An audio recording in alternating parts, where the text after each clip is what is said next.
नमस्कार दोस्तों, कैसे हो आप सब। आज लाइव के माध्यम से कुछ देर के लिए मैं आपसे जुड़ रहा हूं। कृपया जो भी व्यूअर्स हैं अपनी उपस्थिति यहां पर दर्ज कराएं।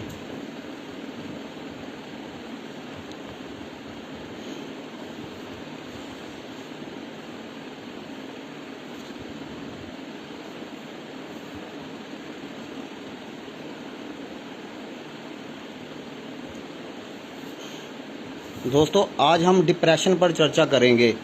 डिप्रेशन के बारे में थोड़ा सा मैं आपको यहाँ पर कुछ बताने की कोशिश करूँगा। हमारे व्यूवर्स जुड़ जाएँ तो फिर देखते हैं, 1-2 मिनट इंतज़ार करते हैं।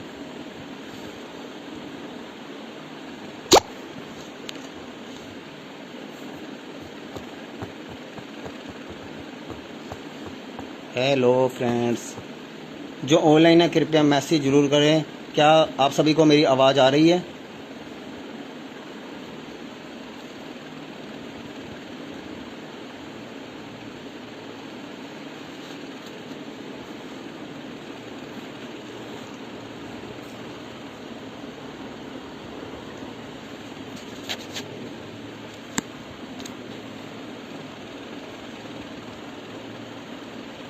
दोस्तों, आज का जो टॉपिक है वो है डिप्रेशन के ऊपर।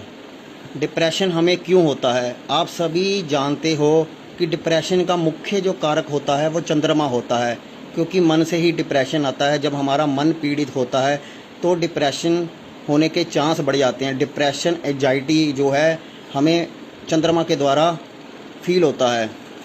और चंद्रमा पर जब प्रतिकूल ग्रहों का प्रभाव पड़ता है तो इंसान को पीड़ा होती है।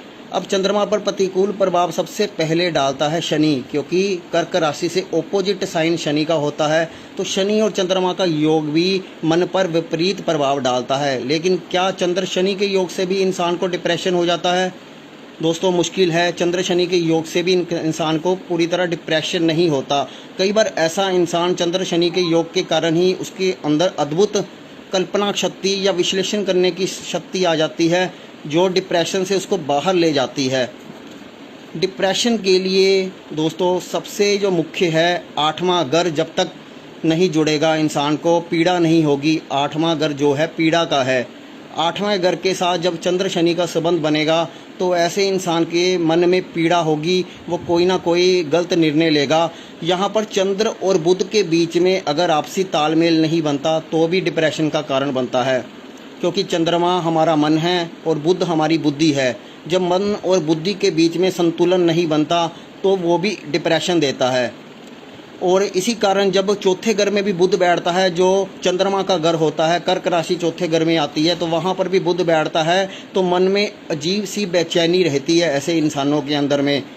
ऐसा इंसान कई बार आत्महत्या के विचार भी मन में ले आता है, क्योंकि वहाँ पर बुध चंद्रमा को खराब करने की कोशिश करता है, चंद्रमा को पीड़ित करता है। डिप्रेशन के लिए मुख्यतः चंद्र, बुध, शनि और 8वां घर। 8वें और 12वें घर का कारक ग्रह शनि है। तो शनि हमें अकेलापन देगा, तन्हाई देगा और पीड़ा भी देगा। जब चंद्रमा के साथ उसका संबंध बनेगा, अष्टमेश के साथ भी जब उसकी युति बन जाएगी तो इंसान को पीड़ा होगी। तो ऐसा इंसान डिप्रेशन से जल्दी बाहर नहीं आ पाता। उसकी बहुत सारी मेडिसिन चलती है, एंजाइटी फील होती है, तरह तरह के वो मनोवैज्ञानिक डॉक्टरों को दिखाता है, लेकिन उसकी हालत में ज़्यादा सुधार देखने को नहीं मिलता। तो ऐसी स्थिति में आपने देखा होगा कि डिप्रेशन से जो परेशान होता है तो उसके जन्म कुंडली के बाकी योग भी काम नहीं करते, क्योंकि वो उस मनोस्थिति से बाहर ही नहीं आ पाता। ऐसे केस में इंसान को कुछ महत्वपूर्ण उपाय जरूर करने चाहिए, ताकि उसके जीवन में वो स्थिति से बाहर आ सके और उसके जो मन की बेचैनी है वो निकल सके। तो दोस्तों, मेरा इस वीडियो का यही उद्देश्य है कि जो भी इंसान डिप्रेशन से ग्रस्त है उसको सबसे पहले अपनी जन्म कुंडली में चंद्रमा को चेक करना है, फिर शनि को चेक करना है, फिर बुध को चेक करना है, फिर अष्टमेश 8वें घर के लोड के बिना डिप्रेशन होना असंभव सा है, क्योंकि पीड़ा 8वां घर देता है। इसी बात को क्लियर करने के लिए मैं यहाँ पर आज उपस्थित हुआ हूँ दोस्तों। इसलिए जब भी आपकी कुंडली में चंद्र शनि का योग बनेगा, बहुत सारे लोग आपको बोल देंगे ये डिप्रेशन का योग है, मनोस्थिति खराब का योग है। हाँ, मन में कई बार उदासी के भाव जरूर लेकर आता है चंद्र शनि की युति। कई बार ऐसे इंसान का मन थोड़ा सा अस्थिर जरूर हो जाता है, लेकिन थोड़ा सा उसको साधने की ज़रूरत होती है। जब इंसान साध लेता है तो उसको बहुत अच्छे परिणाम मिलते हैं, लेकिन जब 8वें घर का लोड भी उसके साथ जुड़ जाएगा तो पीड़ा उसको होगी ही होगी। बाकी चंद्र शनि किन किन राशियों में हैं, राशि का बड़ा महत्व है, उसके ऊपर भी बहुत डिपेंड करता है, नक्षत्र का बड़ा महत्व है। ये सब बातें जुड़ेंगी तो आपके जीवन में आपको देखने को मिलेगा कि ये ग्रह वाकई में काम कर रहे हैं। हाँ जी श्रवण कुमार जी, नमस्कार जी, धन्यवाद जी।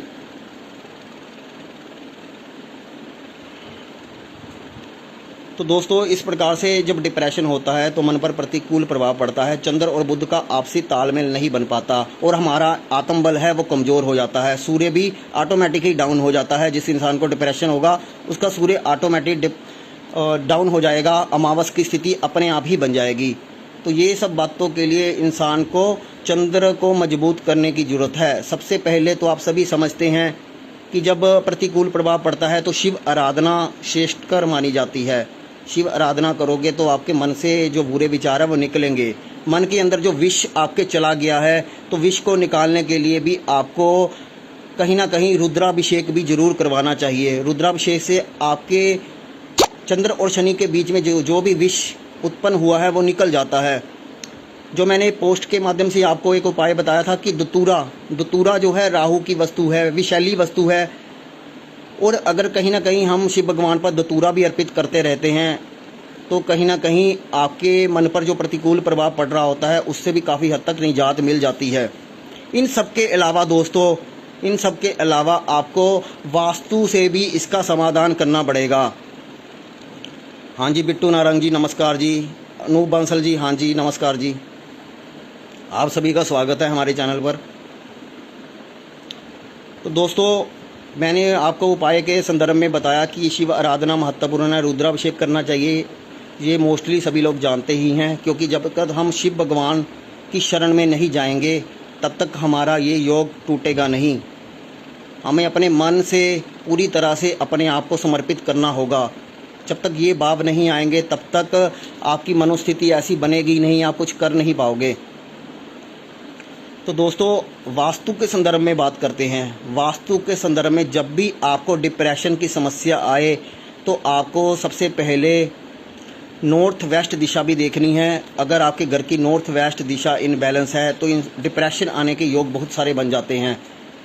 इस दिशा को चेक कीजिए, अगर कहीं ना कहीं इस दिशा को भी संतुलित कर लिया जाए तो काफ़ी हद तक, क्योंकि नॉर्थ वेस्ट दिशा का जो स्वामी है वो चंद्रमा होता है। दोस्तों, चंद्रमा जो है नॉर्थ वेस्ट वायु कोण है, तो उस दिशा में चंद्रमा को उच्च का माना जाता है, चंद्रमा को समर्पित है।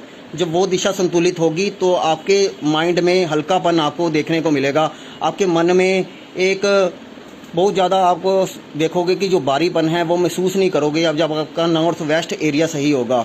उसके साथ साथ आपको जो डिप्रेशन की जोन है दोस्तों, डिप्रेशन की जोन है वेस्ट नॉर्थ वेस्ट, ये एग्जैक्टली डिप्रेशन की जोन है। इस दिशा को आपको चेक करना है कि कहीं आपका कमरा वहाँ पर तो नहीं है डिप्रेशन की जोन में, कहीं आप सारा टाइम वहीं पर बैठकर अपना कार्य तो नहीं करते हैं, ऑफिस हो या वैसे ही आप कुर्सी में बैठे रहते हो, तो वो दिशा में आपको नहीं बैठना है। उस दिशा में सिर्फ आपका टॉयलेट होना चाहिए, क्योंकि जब वहाँ पे आप टॉयलेट करने के लिए 10-15 मिनट बैठोगे तो आपका डिप्रेशन ऑटोमेटिक वहाँ पे वॉश हो जाएगा, सारा निकल जाएगा, वहाँ पे ही ड्रेन्ड हो जाएगा।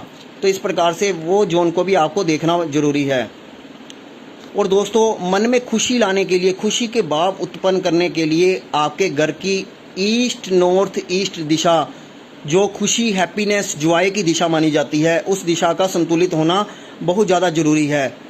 तो उस दिशा में आप अपने फैमिली मेम्बर्स की फ़ोटो लगा सकते हैं। जब कोई आप सभी मिलकर इकट्ठे हुए हैं और आपके मन के अंदर खुशी है, उस पोस्टर में वो खुशी झलकनी चाहिए। अगर ऐसी कोई फ़ोटो आपके घर में नहीं है तो आप कोई भी फ़ोटो लगा सकते हैं जिसमें कोई भी इंसान हंसता मुस्कुराता हुआ आपको नज़र आ रहा है, तो वो आप पिक्चर लगा सकते हैं। आप देखोगे कि इससे आपको बहुत फ़र्क पड़ रहा है।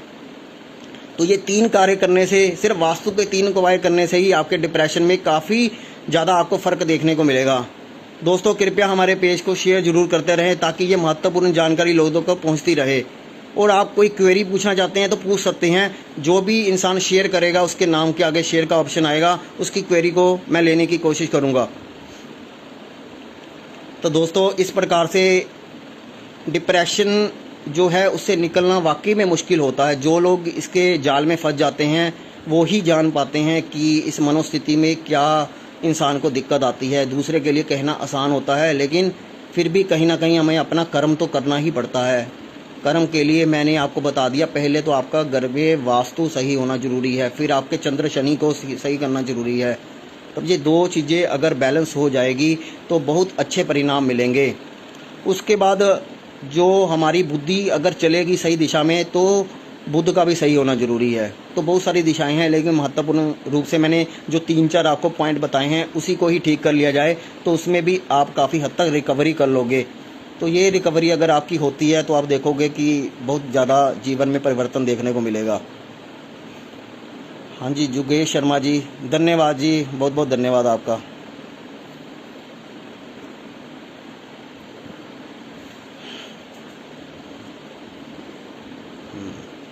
तो दोस्तों जन्म कुंडली में बहुत सारे योग बनते हैं, हमारे लग्नेश की स्थिति, बड़ी सारी स्थिति, लेकिन सीधा हमने डायरेक्ट मुद्दे की बात की है कि हमारा जो मन है, मन के अंदर प्रतिकूल प्रभाव जो डालने वाले ग्रह हैं वही डिप्रेशन की ओर ले जाते हैं।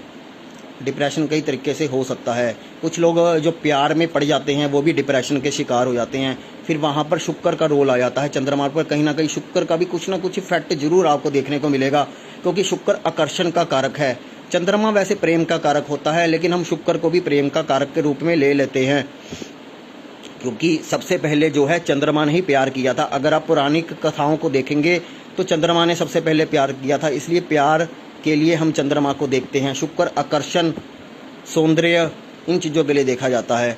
तो ये सब चीज़ें अगर साथ में तालमेल बिठाती हैं तो इंसान के जीवन में अलग अलग प्रकार के जो डिप्रेशन आते हैं उनसे बाहर निकलने के अलग अलग रास्ते इंसान के अंदर आपको देखने को मिलेंगे।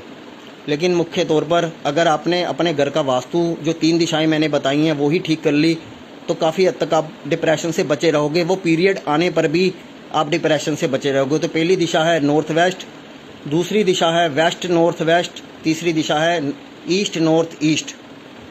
तो ये 3 दिशाएं आपकी सही होना बहुत ज़्यादा ज़रूरी है। धन्यवाद जी श्रवण कुमार जी, बहुत बहुत धन्यवाद।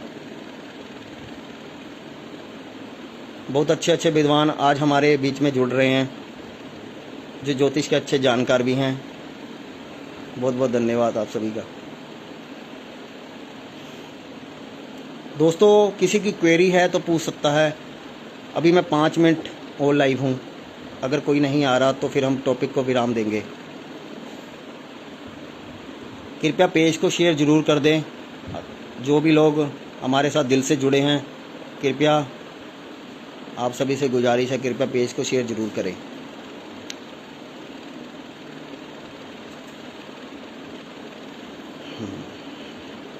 दोस्तों जो केतु ग्रह है, चंद्रमा को ग्रहण केतु लगाता है, लेकिन केतु हमें तन्हाई देता है। तन्हाई देने का कारक भी केतु होता है।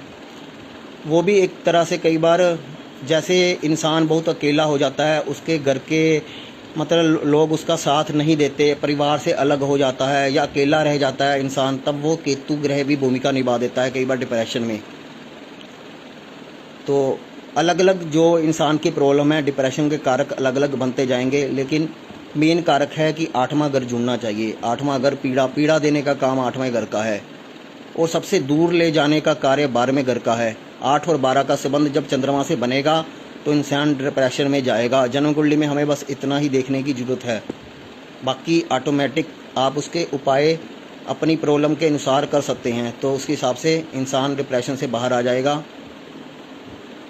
समय लगता है, उपाय में भी समय लगेगा। जो बहुत ज़्यादा समस्या से जूझ रहे हैं कुछ टाइम लगेगा, उपाय करने के उपरांत वो भी बाहर से निकल आएंगे। KM जट्टी जी, बहुत बहुत धन्यवाद जी, नमस्कार जी, धन्यवाद।